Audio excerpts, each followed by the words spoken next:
So hello everyone, for today's video naman, ipapakita ko sa inyo kung paano i-transfer yung USDT nyo from your Binance account to your GCash e-wallet. Mag-login lang tayo sa ating Binance account, and if this is your first time, please don't forget to turn off the Binance Lite para mas makita nyo yung whole overview ng inyong Binance account. So ito yung itsura ng Binance Lite version. Okay, ayan siya. Hindi mo agad makikita yung ibang features. And ito naman yung itsura kapag nasa Binance Pro version ka. Ayan. Let's proceed to wallet section. Kung nakikita nyo yung wallet dito sa baba, click po natin yan dun sa pinakadulo.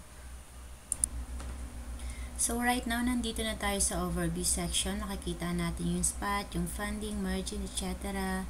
And ayan, nakikita nyo yung USDT ko. I have $24. So ito transfer natin yan. Okay, right here naman makikita mo si P2P under ni funding. Baka malito ka like me, hinahanap ko yung P2P, pero baka kasi pinapanood mo yung old version ng mga YouTube tutorials before. But right now, migrate na sila together. So, under ni funding, makikita mo si P2P. Okay, I hope it's clear. So, dito naman, just make sure na yung from is nakalagay yung spot wallet, and yung to naman nakalagay kay funding. And then, change natin yung BTC into USDT. Click natin si BTC, and hanapin natin si USDT. Okay. Ayun, nalampasan ko na pala. Okay. Ayun. And then, lagay natin yung amount. So, pwede mo ring i-click yung maximum kung lahat ay i-transfer mo.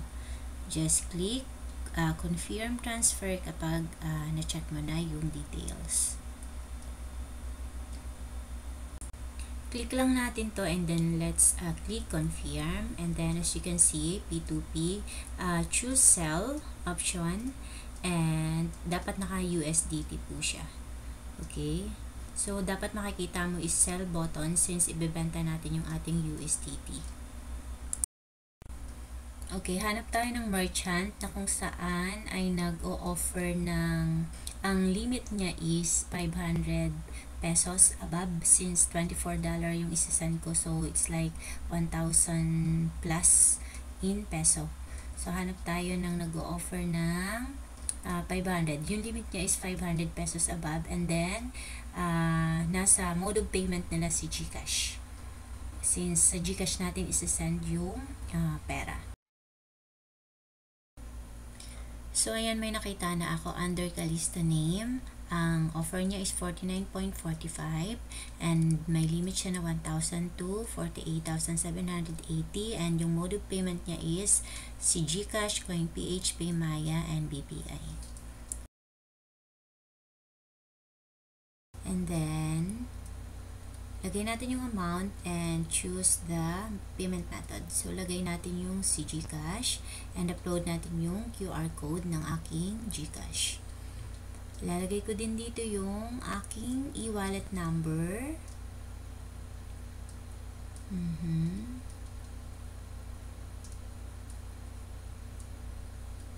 And let's click confirm after. So, wait lang natin. So, may matatanggap kang verification code from Binance. Enter mo lang yan. And then, eto na po yung QR code ko. I-upload ko na. And let's click confirm.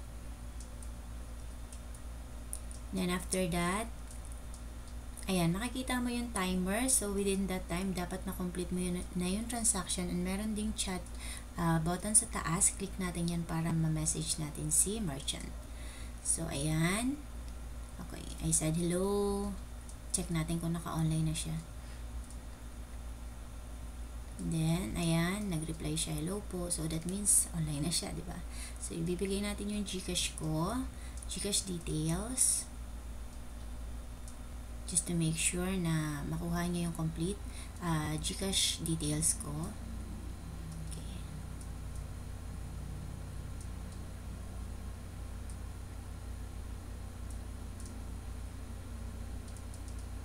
Then, ayan, Christina G, and then send.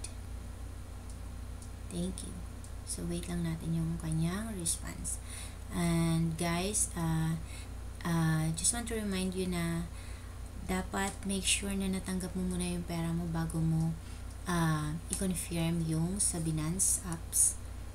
Okay? Just make sure na naipadala na sa'yo bago mo ipadala yung USDT. Okay, so ayan, na-receive na natin yung message niya, and sabi dito, itong merchant na to has marked the order as paid. Please confirm that you have received the payment and release the asset. Okay? So, I check my GCash. Pumasok na po siya. 1,200 since may balance po ako dyan. Okay, dumating na po siya. And balik tayo dito sa Binance para ma-confirm natin yung transfer. Okay, click natin yung next. And confirm receipt.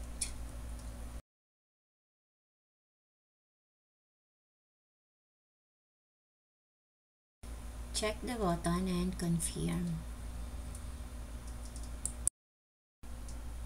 So, makakatanggap ka ng verification code from Binance.